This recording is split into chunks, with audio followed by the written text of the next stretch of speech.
14 വയസ്സുള്ള ബാലന്റെ അമ്മ. അഹമ്മദാബാദ് വിമാനാപകടത്തിന്റെ ഞെട്ടലിൽ നിന്ന് നമ്മൾ ഇതുവരെ മോചിതരായിട്ടില്ല അല്ലേ? നമ്മൾ മാത്രമല്ല, ഇന്ത്യ ഒട്ടാകെ എല്ലാവരുടെയും മനസാക്ഷിയെ ഞെട്ടിപ്പിച്ച മരവിപ്പിച്ച ഒരു അപകടമായിരുന്നു. ആകാശ് പട്നിയും ആ വിമാനാപകടത്തിൽ കൊല്ലപ്പെട്ടു. ഇതിൽ യാത്ര ചെയ്തിട്ടാണോ? അല്ല. എങ്ങനെയാണെന്നല്ലേ വഴിയേ പറയാം. വിമാനത്തിൽ യാത്ര ചെയ്ത യാത്രികർക്ക് മാത്രമല്ല ജീവൻ നഷ്ടമായത്. നിരപരാധികളായ കുറേ ഒന്നും അറിയാതെ സാധാരണ ജീവിതം നയിച്ചുകൊണ്ടിരുന്ന, എന്നും പോലെ ജീവിതം കഴിഞ്ഞുകൊണ്ടിരുന്ന കുറേ ആൾക്കാരുടെ മുകളിലേക്കാണ് ഈ വിമാനം ചെന്ന് പതിച്ചത്. അഹമ്മദാബാദിലെ മെഡിക്കൽ കോളേജിൻ്റെ ഹോസ്റ്റലിൽ അവരെന്തറിഞ്ഞു അല്ലേ? ഒരു കാരണമില്ലാതെ ഒന്നും അറിയാതെ മരണം വന്ന വഴി എങ്ങനെയൊക്കെയാണെന്നുള്ളതാണ്. അങ്ങനെ മരിച്ചവരിൽ രാജ്യാന്തര തലത്തിൽ ഏറെ ശ്രദ്ധ നേടിയ, വൈറലായി മാറിയ ഒരു ആകാശ് എന്ന ബാലൻ്റെ കഥ നമ്മളെല്ലാവരുടെയും കണ്ണിനെ ഈറനണിയിക്കുന്നതാണ്. ആകാശ് കുടുംബവും ഒരു സ്ഥലത്ത് വാടകയ്ക്ക് താമസിക്കുകയായിരുന്നു.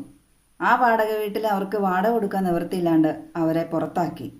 അതിനുശേഷം അവർ ഈ കോളേജ് ഹോസ്റ്റലിൻ്റെ ഈ അപകടം നടന്ന സ്ഥലത്ത് ഒരു ഷെഡ് വെച്ച് ഒരു ചായക്കടയൊക്കെ ആയിട്ട് അങ്ങനെ ജീവിക്കുകയായിരുന്നു.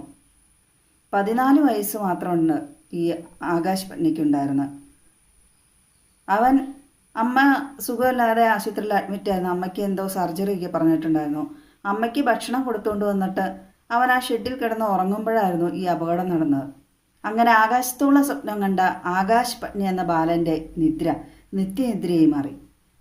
ആ കുഞ്ഞു മാത്രമേ ആ ഷെഡിൽ ആ സമയത്ത് ഉണ്ടായിരുന്നുള്ളൂ. ഈ അപകടം നടന്ന സമയത്ത് ഈ ഒച്ചയും ബഹളവും കേട്ട് ഈ അപകടം അറിഞ്ഞ അമ്മ അലറിക്കരഞ്ഞ് വരുന്ന ആ രംഗമാണത്. ഏതൊരു അമ്മയ്ക്കും സഹിക്കാവുന്നതിലും അപ്പുറമാണത്.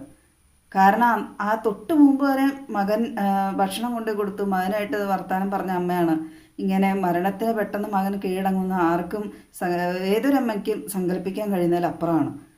ഇനി എത്രയോ വർഷങ്ങൾ എന്തെല്ലാം സ്വപ്നങ്ങൾ നെയ്ത് അമ്മയ്ക്കും അപ്പനും താങ്ങായി തണലായി സ്വന്തം സഹോദരനുണ്ട്, മൂത്തതാണ്, അവർക്കൊക്കെ കൂട്ടായിട്ട് ജീവിക്കേണ്ട ഒരു ബാലനാണ്. അവർക്ക് ഈ ടാറ്റ നഷ്ടപരിഹാരം 1 കോടി നൽകുമോ?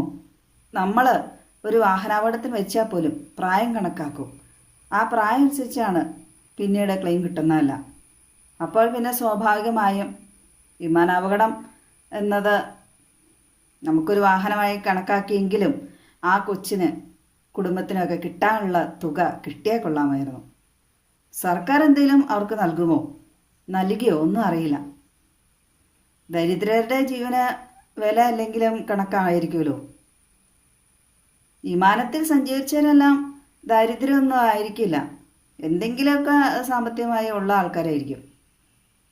പക്ഷെ അതുപോലെയല്ലോ, നിരപരാധിയായി ഒന്നും അറിയാതെ ജീവിക്കാൻ കഷ്ടപ്പെട്ട് എന്നാലും പഠിച്ച് മുന്നേറണമെന്ന് അതിയായി ആഗ്രഹിച്ച ആകാശ് എന്ന ബാലൻ, ആ ബാലൻ്റെ സ്വപ്നങ്ങൾക്ക് നിറമേകാൻ ജീവിച്ചിരിക്കുമ്പോൾ സാധിച്ചില്ലെങ്കിലും അവരുടെ കുടുംബത്തിന് എന്തെങ്കിലും ഒരു സഹായം സർക്കാർ തലത്തിലെങ്കിലും ലഭിച്ചാൽ കൊള്ളാമായിരുന്നു.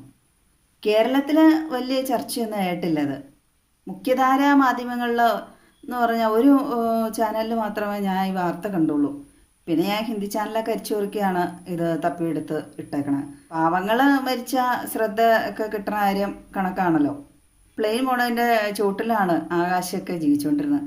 എന്നും ആകാശത്തേക്ക് നോക്കി ആ പ്ലെയിനിൽ കയറണം, ഒരിക്കലും എന്നെങ്കിലും ആ ആകാശം ആഗ്രഹിക്കാണ്ട് ഇരുന്നിട്ടുണ്ടാവുമല്ലോ. എന്ത് ചെയ്യാം, അകാലത്തിൽ വേർപെടേണ്ടി വന്നു ആ മകനെ. ഈ ഒരു വിമാനാപകടം കാരണം എത്രയോ പേരുടെ അത്താണിയായിരുന്ന വ്യക്തികളായിരിക്കും മരണപ്പെട്ടിട്ടുണ്ടാവുക. നമ്മുടെ എല്ലാ പ്രിയങ്കരിയായി മാറിയ രഞ്ജിത. ഇങ്ങനെ ഈ വിമാനാപകടത്തിൽ ഓരോരുത്തരും മരണപ്പെട്ടപ്പോഴാണ് ഇങ്ങനെ മനുഷ്യന്മാർ ഇത്രയധികം സഹിച്ച് ജീവിക്കുന്ന വ്യക്തികളുണ്ടെന്നുള്ളത് നമ്മൾ മനസ്സിലാക്കണം കൂടുതൽ. അങ്ങനെ അവരുടെയൊക്കെ ജീവിതങ്ങൾ കേൾക്കുമ്പോൾ പ്രചോദനമാണ് നമുക്ക് പല നല്ല കാര്യങ്ങൾക്കും ജീവിക്കാനും എല്ലാത്തിനും. രഞ്ജിതയുടെയൊക്കെയാണെങ്കിൽ നമുക്ക് പറഞ്ഞാലും തീരില്ല. അകാലത്തിൽ അവർക്കും ജീവൻ വെടിയേണ്ടി വന്നു. ആകാശ് പട്നിയുടെ പിതാവ് സുരേഷ് പട്നിയുടെ അഭിമുഖം നമുക്ക് വേദനാജനകമാണ്. ആദ്യമൊന്നും അമ്മേനെ ആകാശം മരിച്ച കാര്യം അറിയിച്ചിട്ടില്ലായിരുന്നു.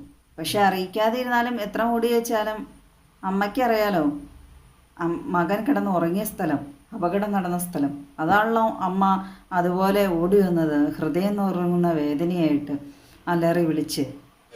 माय वाइफ जाने कितनी चला वैसे मैं ऑटो डिलो था चार पाई ऊपर अजी मम्मी जमी रही ഏറ്റവും അടുത്ത ബന്ധുക്കൾ മരിച്ചിട്ടുണ്ട്. ഈ മാപ്പറകൾ ഈ മയക്കം പിടിച്ച് നോക്കിപ്പോയി അവരെ ഇൻ്റർവ്യൂ എടുക്കണമെന്നൊന്നും എനിക്ക് അത്ര യോജിപ്പുള്ള കാര്യമൊന്നുമല്ല.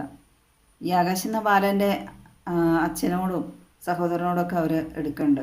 സഹോദരൻ സംസാരിക്കാൻ കഴിയില്ല വിഷമായിട്ട്. ഈ മാപ്പറകളുടെയൊക്കെ സ്വന്തം വീടുകളിലാണ് ഇതുപോലെ സംഭവിക്കുന്നത്. അവർ കുഴലും കൊമ്പൊക്കെ ആയിട്ട് ചെന്ന് ഇൻ്റർവ്യൂക്ക് എടുക്കാൻ ചെല്ലുമോ?